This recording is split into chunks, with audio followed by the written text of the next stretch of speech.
Ignition sequence start.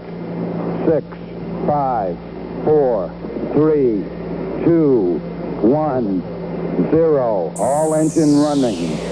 Liftoff. We have a liftoff.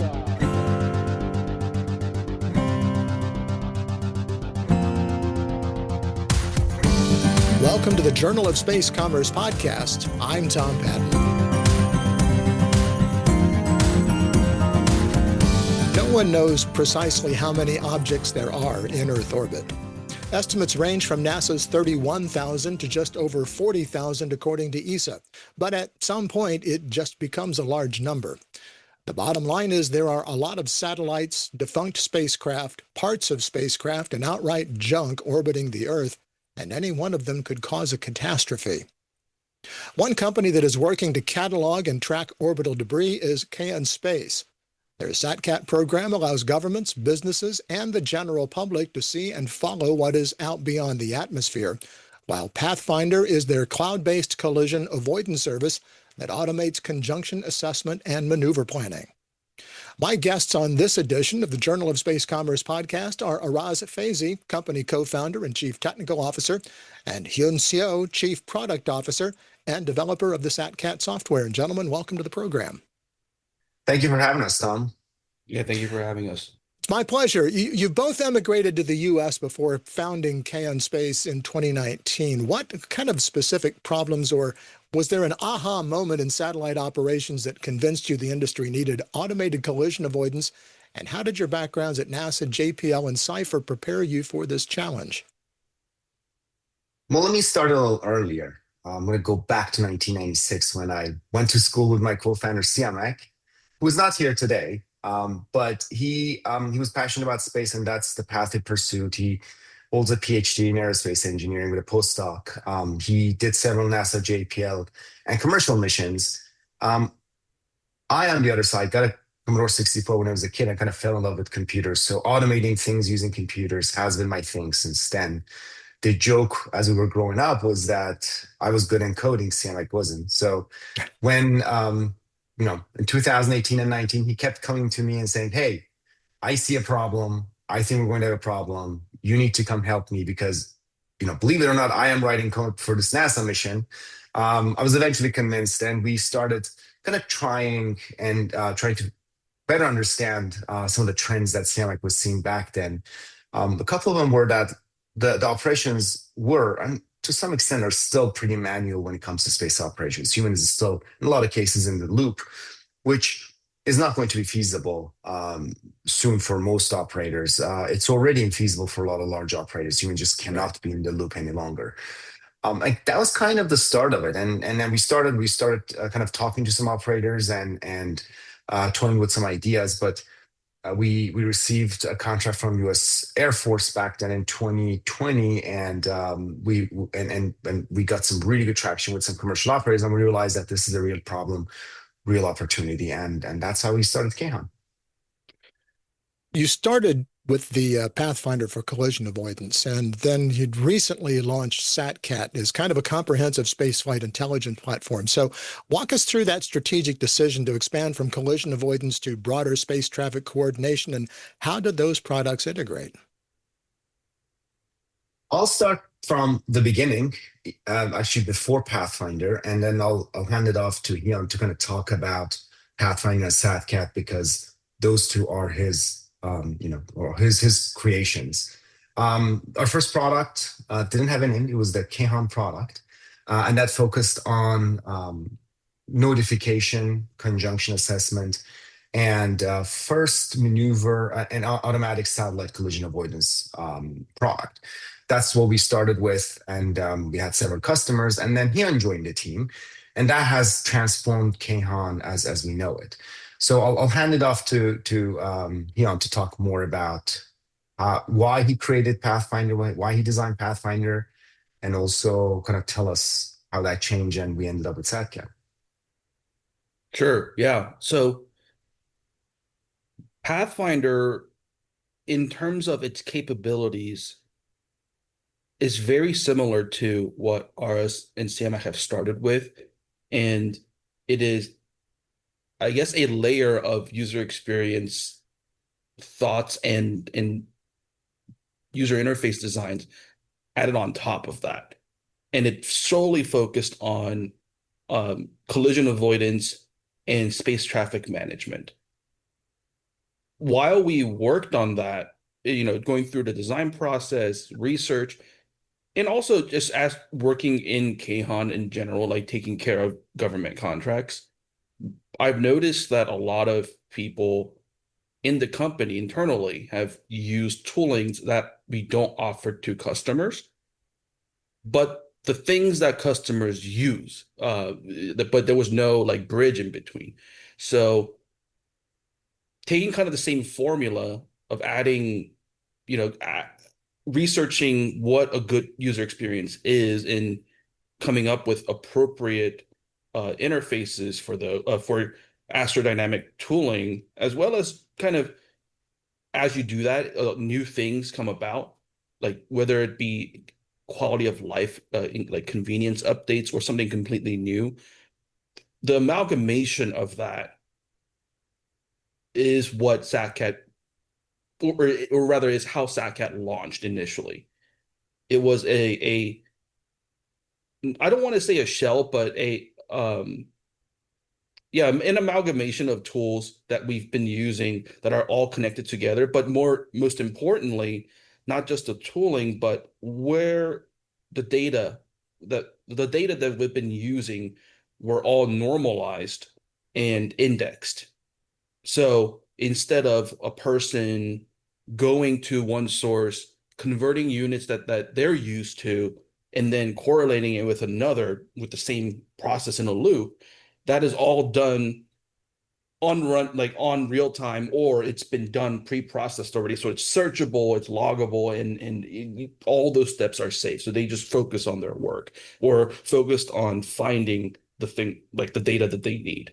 So that's how SatCat became to be. And when we looked at it from a workflow perspective, it covered much more like horizontally than Pathfinder did. So later on, we've basically added the vertical that Pathfinder was focused on into SatCat, and now we're just on lightning speed mode where we're just adding verticals, like more depth into each pillar of SatCat that we're focused on. You have SatCat as almost, I mean, I'm not going to say it's a consumer product because it is for businesses and scientists as well, but it is something that the general public can access. Why is that important for the general public to be able to say, oh, here's this satellite and here's its orbit and here's what? Do you have a lot of people that are really interested in that kind of stuff, or did you just want to make it open enough that people might become more aware of what satellites are doing in their lives? So that's a really good question. And I think it's actually so I'll kind of tackle it from like the product, like internal perspective of why we wanted to do this and what kind of motivates us into doing this versus um I guess the outcome. So what we've noticed were just throughout the industry, a lot of these toolings are either overblown or in a, I would say, unnecessary paywall. Hmm. Um, it's just a lot of it is just open source of very commonly known tools that are rebranded. So, and that just hasn't historically hasn't just gotten revenue. So we decided to basically make that open and easily accessible. The real the real magic, I don't it's not magic, but the real mats, I like to say, the like collision avoidance, those are obviously, it behind like a sign up and a paywall, but a lot of the simpler toolings are or yes, are open on purpose so that people can use it with like a layer of user experience that Khan, that we want people to know of Khan. So the reason why we did that is because Pathfinder or a lot of these other collision avoidance tools, for example, need a login, need like an association with a government, like know your customer check to use the platform. But the user even if it's free, they don't know what to expect. If it's bad and it's free, who cares, right? Like, but you don't really know it until you use it. So what SatCat is to Kahan is like, here, try. This is what the experience that you can expect from our software, whether it's free or paid. So it's kind of like an offering of it serves as a marketing piece, but also as like an actual useful thing that people use, and they kind of get an expectation of what we can provide as a company. And I want to tell a different side of the story and how actually we released SatCat. Sure. I remember, if you're in the space industry, you know that if you want to find any information about satellite publicly, you go to these like 5, 6, very well known, data, websites that have been around for a long time. People have dedicated their time and effort. I don't want to name them because I don't want to miss one unintentionally, right? They've given back to the industry for a long time. But we had to do that every time we wanted to find out about a satellite. We had to go through all of that. And then Hyun led this effort to kind of, said, hey, all this open source, and let me just make something that we can just use it ourselves so we don't have to search all over the place. And that was kind of like the internal SatCat that was created. We loved it so much. We said, we should just give it back to the community, right? It was not supposed to be actually like a product as it is today. So when we opened it up, before advertising it, before even mentioning it, before any press release, we started seeing organic traffic from all over the place. And that was kind of, and it was kind of aha moment that, hey, it looks like industry was actually waiting for something like this, or there was a need that that SatCat is helping fill, right? A gap that SatCat is helping fill. So that's how it started, and it's been great since then.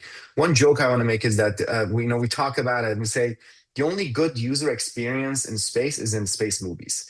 And that's kind of reality. If you're in the space industry, you realize that a lot of products and software and tools that exist are very functional, but the user experience is not necessarily great.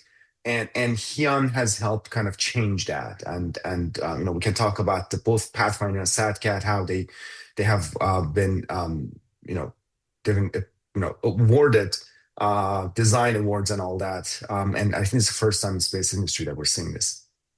So then that kind of leads me into my next question. How do you position Kaon Space against established players like Leo Labs? It has a proprietary radar network, Slingshot Aerospace. It's got broader mission management platforms.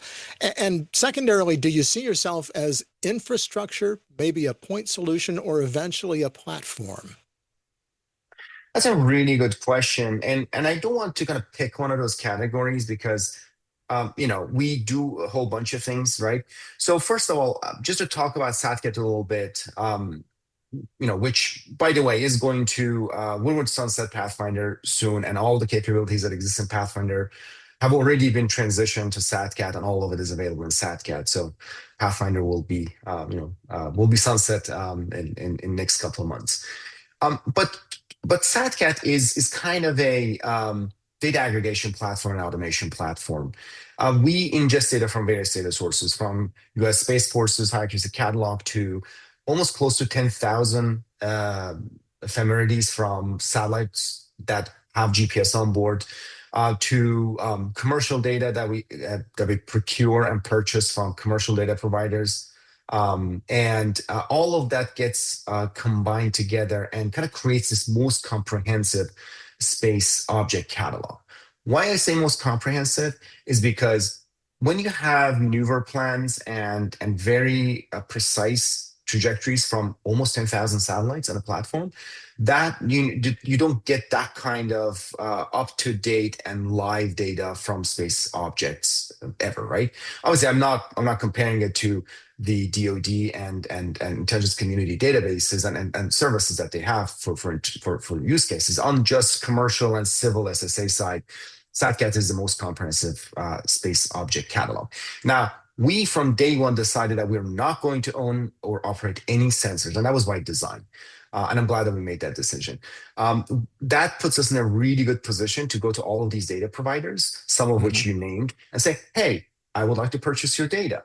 And in reality, most of the operators, most of the data providers are are ending up with just a small number of purchasers, because if you're a small operator, you really cannot go to three, four, five different data providers and purchase data from all of them, right? Because not every data type is the same, not every sensor coverage is the same, and there are clouds, there are all sorts of different factors that could prevent a single data provider from being able to collect more data on a certain object. But we are really well positioned. We're one of the only companies. I think we're probably the only company in the world, or maybe one of the very few, that are positioned in a way that we can go to everyone and say, "Hey, I want to purchase your data, and I want to fuse your data, and we have and we can optimize for every single case where to go and how to buy data to provide service to every satellite operator, whether you have one satellite or a large constellation of satellites, right?" One analogy I'll use for those who may not be too familiar with this category is that think of your phone, and you go to your map on your phone and you have a very precise location of where you are right now, right? So do you really know if that's coming from GNSS constellation or Galileo, or it's coming from like a local triangulation? You don't, right? And honestly, you don't really care. What you care as an end user of that phone is that I want to have precise location of where I am. I don't really care where it's coming from. And that's what SatCat is to satellite operators. You don't really have to go sign all these comprehensive contracts with all these data providers. You can come to SatCat and get the data that you need as services. Now, you were selected for the Office of Space Commerce's TRAC's data quality monitoring service, and it's kind of a significant validation of your product. Let's assume for a moment that TRAX is actually going to become fully operational. And I know that's kind of an open question right now. But in terms of that, explain kind of the scope of the contract, how it positions CAN as the government transitions from civil SSA to from the military, and whether you expect to be able to compete for or complement the eventual operation of the TRAX system. And again, I know we're making an assumption that TRAX is going to survive the budget issues that seem to be swirling around it right now. Yeah, great question. Let me actually take a step back and kind of give a quick history of what TRAX is and why we're here. Space SPD3, Space Policy Directive 3, that was signed during the first Trump administration, pointed out that, well, DoD has been doing this space mission, but they've been doing this is because they were the only entity that was capable of doing it. Now that we're in a position where there's a lot of commercial capability out there in this industry, we have to transition that from a DoD function to a more civil function where that agency supports civil and commercial activities, where DoD can focus on their core mission, which is protect and defend. Great idea. We believe that is the right move. And from the early days of this program, it was very obvious that there needs to be two sets of services: basic services and advanced services. Basic services are the services that government will provide to all U.S.-based civil and commercial entities. Kind of core things that DoD is already providing: conjunction assessment and also space flight safety, right? But there was room reserved for advanced services, and we obviously the Department of Commerce did a fantastic job of working with industry to determine, to kind of draw that line and say, where do we draw that line to not to compete with you, but also provide the service that commercial industry needs, and that line is still in place, right? It has shifted a little bit, but we agree that that's good. And then the idea was that let's use as much commercial products as possible to provide this service, and then that eventually became TRAX program. And TRAX program has a couple of different levels. So there's these Pathfinder levels that kind of like studies, right? So hey, let's put out this solicitation and let's see if there's a commercial product can do this thing, right? But there's also an operational system that is in beta mode right now that is planned to go operational in January. So that operational system is on track to go to open up, to go out of beta, right? Whether or not the budget comes through, because it's already funded through some period into FY26. And that kind of provides opportunity and that's basic service, right? Just basic conjunction assessment service that and conjunction notification and collision notification to satellite operators. But that's what has been around for a long time. So the way most commercial companies like us have developed our business models are around that. So assuming there's a basic model where we come in and we provide advanced services on top of that. And that's not really changing. So we're not really competing with Trax, or we never competed with DoD offering this service. So the work that we have done so far with Trax program has been part of the Pathfinder programs. I can't remember the exact number, but I think we've done maybe like five or six. So we are doing 5 or 6 Pathfinders that kind of showcase our capabilities that can become a part of operational Trax down the road. My guests are Araz Feyzi, KN Space co-founder and chief technical officer, and chief product officer Hyun Seo. And we'll get right back to the conversation. But first, please take a moment to click subscribe to be sure you don't miss any of our podcasts, or if you're watching on YouTube, any of the videos from Xterra Media. And please consider becoming a paid subscriber. Whether you're a space professional, investor, or enthusiast, Paid Subscribers has first access to premium articles and podcasts focused on the new space economy. Just visit xterrajsc.com and help keep the Journal of Space Commerce independent as we chronicle, cajole, and, when necessary, critique the commercial space industry. Now let's go beyond the objects tracked, warning delivered, maneuvers generation metrics on your website. What are your key commercial KPIs that you track? The numbers of paying customers, satellites under management, recurring revenue, maneuver acceptance rate, or false negative or positive rates? Well, I think you covered all of them pretty much, right? The ones that we can talk about publicly. Yeah. But one of the things that SatCat is and does is kind of a network, right? One of the biggest problems that space industry has today is coordination between operators. So when you have thousands of satellites flying in very close proximity to each other, it's not just about avoiding debris or avoiding objects that are not moving. You have all these satellites that are maneuvering pretty much all the time. And if I am performing a maneuver and I don't tell anyone, I could inadvertently end up in front of another satellite a day later and cause a high risk conjunction event, right? So we, as all industry operators, I think can agree that satellite operators, at least the ones that don't have sensitive DoD missions or IC missions, should share their intentions with others. And that's what we have created. One of the reasons we created SatCat for, and we have kind of made it so easy to work with, is to allow satellite operators to share with each other their maneuver plans and also coordinate with each other when they have high-risk conjunction events. Put it simply, hey, you two, you have a high-risk conjunction event, and unless, if they don't really coordinate with each other that, hey, I will stay, hey, I will perform a maneuver, they both can perform a maneuver that eventually increases the risk of collision instead of reducing it, right? So with that story, one of the key metrics that we have been tracking, key KPIs, is number of satellite operators that are on our platform, and obviously the number of satellites that contribute their ephemeris to Pathfinder, to SatCat. So kind of those are the kind of top 2 KPIs that we track. And if, I know there are a couple other SSA platforms out there, but the number that we can publicly talk about it is we have close to 40 satellite operators that are on SatCat. And then close to 10,000 ephemerides that we ingest into SatCat on a daily basis. So if you're a satellite operator on SatCat, if you go to SatCat, you will see live, maximum 24 hours old ephemerides from 9,500 or so satellites today. Hyun, I want to bring you back into the conversation real quick because Fast Company recognized SatCat's user experience design beyond UX polish. What technical capabilities are on that 12 to 24 month roadmap as far as SatCat is concerned? Can you rephrase that question again, please? Sorry. Well, I guess what we're looking at is what kind of things are you looking at as you develop the next version of the software, whatever that might be? What kind of capabilities do you feel like you're missing now that you want to put into the next generation of SatCat? Oh, okay. Yeah, thanks. I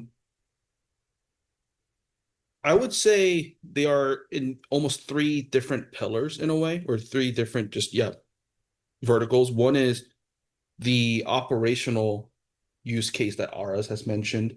So we have recently released a maneuver designer where an operator can literally put some inputs and the system will produce a maneuver that is usable by their spacecraft in different contexts.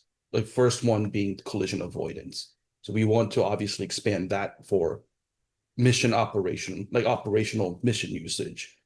The second is an analysis use case. So the first thing, again, like one thing that people love about SatCat is looking at the advanced search. You can look for satellites by owner, by their orbital elements, and looking at their historical data. And you with the programs that we've done with the government, like maneuver detection and basically pattern of life. That's the kind of the key word, I guess, that people look for. We want to surface that as a technical capability, or from a technical capability to like a good user experience on the actual application. And the third would be community focused, where like currently right now there are businesses, instead of just satellites, there's actually business listings on the website.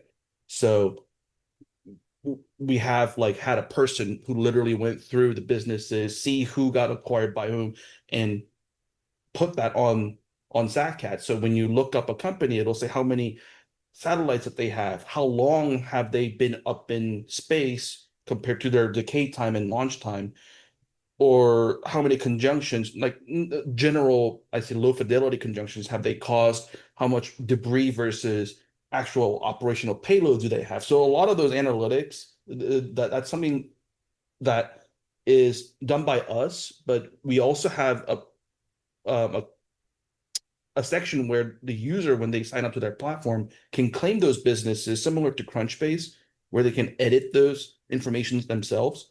So that's something that we want to continually expand on, where we're not just aggregating and like pulling data, but users come in, sign up, and actually push data and just claim what is theirs on SatCat. Araz, I want to go back to tracks for just a minute, because if that system becomes fully operational and free, I mean, it's or actually included in what you pay for in your taxes. I often describe it that way. It's not free; it's included, but you're paying for it one way or the other. But then would that force would that basically commoditize space situational awareness and maybe force your company to move into a more upmarket premium service? Or does government SSA remain insufficient for the kind of operational needs that satellite users and operators have?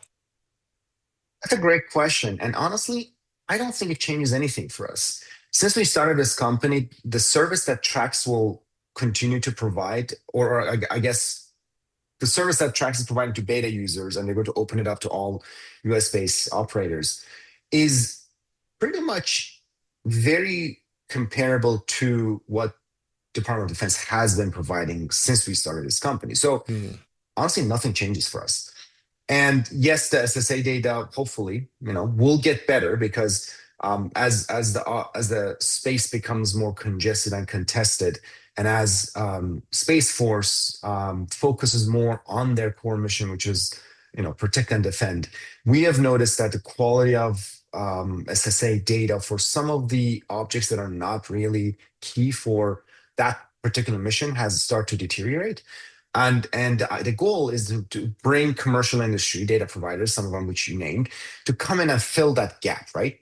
So the quality of SSA data will improve, which is good for our customers. But honestly, it's not really taking away anything from us. We started the company by providing more value-added services, and that's what we're doing today. We've added a lot more value-added service, and we'll continue to do that.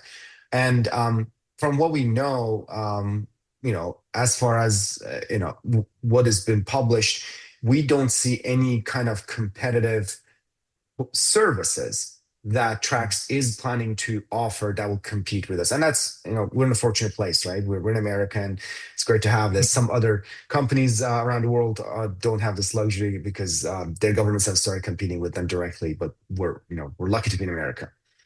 Or their governments own them completely, and that's another conversation to be had on a different podcast. I want you to kind of maybe take a little bit of a long view here, and I can ask this of both of you, but let's look out to about 2030 in about a 5-year time frame. If KN Space achieves its full potential, what does success look like? It's a great question. I personally would love to see a world where humans are no longer in the process of or in the loop of making decisions for space operations, because that will be a very unfortunate situation. We're just too slow to be there. Mm-hmm. So if we have done our job right, we in the next 5 years there won't be. I would love to see no satellite collision events. That would be really unfortunate to see one. I think if you don't see a single collision in space, I would be very happy. Ian, do you have anything to add to that? Mine was actually going to be the same. I just word it differently. I hope that basically our products now, or some of our products, are just completely outdated because everything is automated.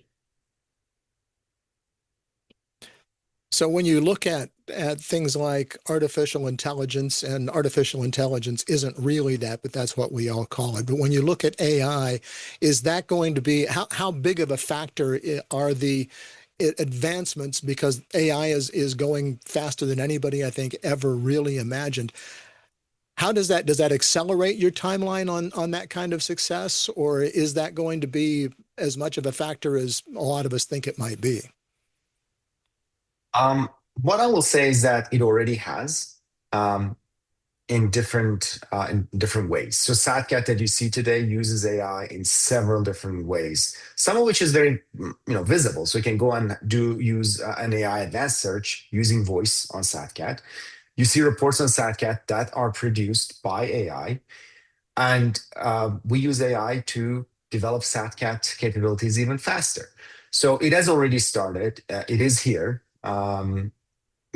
It is very obvious that every job in this world will change, if it hasn't already, by AI. And at KHON, we're extremely excited about it. We are trying to take full advantage of AI, even though we don't really talk about it much. We are using it on a daily basis quite heavily, and we're investing in bringing AI into space operations. And you'll hear about that a lot more in the next year or so from us. Gentlemen, we are out of time, but I really appreciate you taking time to talk with me today on the Journal of Space Commerce podcast. Thanks a lot. Tom, thank you very much. Yeah, Tom, thank you very much for having us. Araz Feyzi is KN Space co-founder and chief technical officer, and Hyun Seo is the company's chief product officer. And that's going to do it for this edition of the Journal of Space Commerce podcast, a production of Xterra Media. The executive producers are Mike Turner and Tom Patton, with production assistance from Debbie Turner. Check out our YouTube channel and be sure to click on subscribe so you can stay up to date on developments in space commerce and be notified when we post new videos. You can get daily updates on space commerce by subscribing to the Journal of Space Commerce on Substack at www.xterrajsc.com. You can connect with us on LinkedIn and follow us on X at XterraJSC. And please consider becoming a paid subscriber. Whether you're a space professional, investor, or enthusiast, paid subscribers have first access to premium articles and podcasts focused on the new space economy. Just visit XterraJSC.com and help keep the Journal of Space Commerce independent as we chronicle, cajole, and, when necessary, critique the commercial space industry. Until next time, I'm Tom Patton. Thanks for joining us.